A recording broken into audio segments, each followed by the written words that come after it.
Assalamualaikum warahmatullahi wabarakatuh. Selamat pagi. Di sini kami kelompok 2 ingin mempresentasikan hasil dari kerja kami mengenai manajemen bahan restoran sushi yang beranggotakan saya sendiri, Alvin Bima Ramadhani, Dua Jakuku Hadi Wijaya, Kevin Ananda, Naufal Atauillah, Nisrina Lutfia, dan Profa Arfako Istaharo. Pertama adalah latar belakang dari masalah ini. Nah, di Indonesia itu sudah lama mengenal food and beverage atau biasa disebut sebagai F&B. Nah, F&B ini salah satu industri yang bergerak di bidang makanan dan minuman sebagai poros bisnisnya. Nah, salah satu contoh F&B ini ada restoran sushi. Nah, restoran sushi ini berasal dari Jepang. Nah, sushi sendiri itu berarti makanan khas dari Jepang yang memiliki dua bahan utama, yaitu nasi yang dicampur sama cuka dan makanan laut seperti ikan, udang, kepiting, dan lain sebagainya. Nah, pada industri F&B ini, terutama pada restoran sushi, sering ditemukan beberapa kesalahan yang diakibatkan oleh kesalahan manajemen. Nah, salah satu kesalahan fatal yang diakibatkan oleh kesalahan manajemen bahan adalah pemesanan dan penyediaan bahan mentah, sehingga dapat menyebabkan suatu insiden yang fatal, yaitu overstock. Nah, overstock atau kelebihan dalam persediaan bahan mentah. Oleh karena itu, perlu solusi komputasional dalam merencanakan pembelian bahan mentah supaya tidak ada bahan yang terbuang. Sekarang saya akan membahas apa itu overstock. Overstock itu adalah salah satu kesalahan yang dibilang umum dalam manajemen restoran yang diakibatkan oleh kesalahan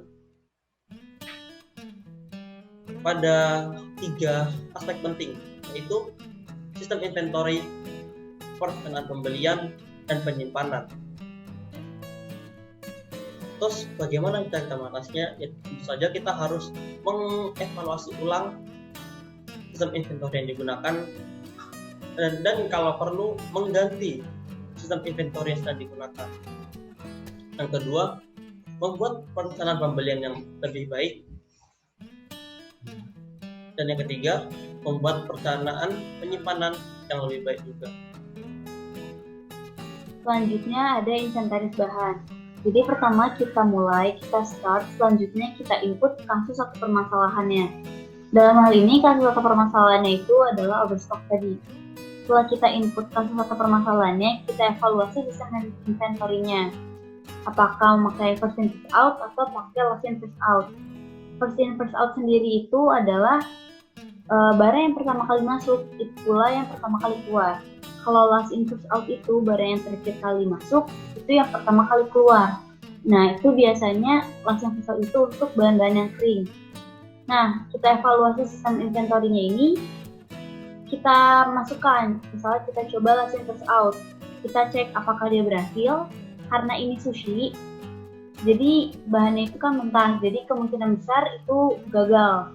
Ketika kita cek ternyata nggak berhasil, kita ulang evaluasi sistem inventory-nya, kita coba pakai yang first in first out.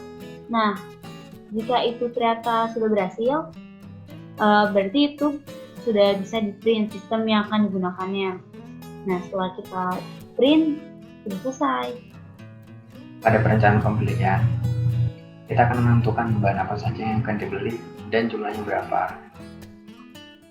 Sebelum membeli, kita harus melakukan beberapa hal dulu, seperti analisa tren. Analisa tren itu didapat dari data penjualan.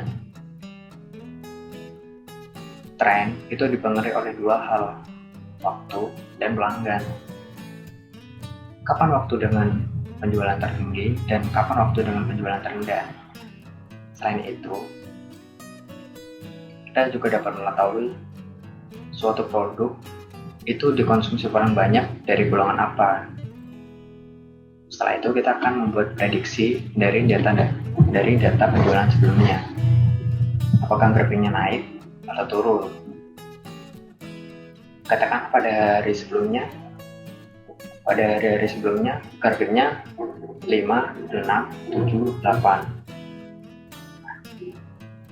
kita akan membuat prediksi pada hari esok data penjualannya itu 9. Katakanlah ini penjualan ikan. Setelah itu kita menganalisis inventaris. Jadi bahan apa yang masih ada di gudang atau di penyimpanan. Katakanlah kita masih mempunyai 2 ekor ikan.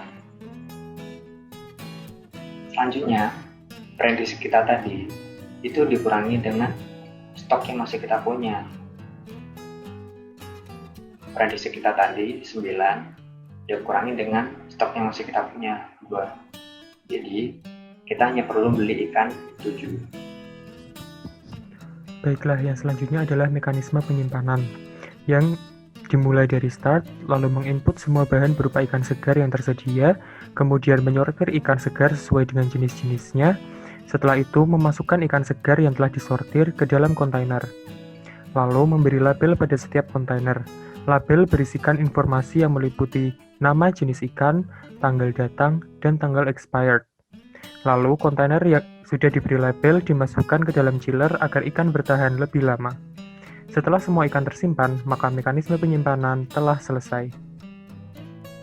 Selanjutnya adalah kesimpulan.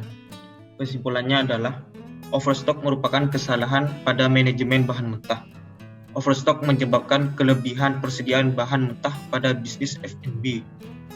Ada beberapa usaha untuk mengurangi risiko overstock, yaitu yang pertama, evaluasi sistem inventaris, yang kedua, perencanaan pembelian, dan yang ketiga adalah penyimpanan.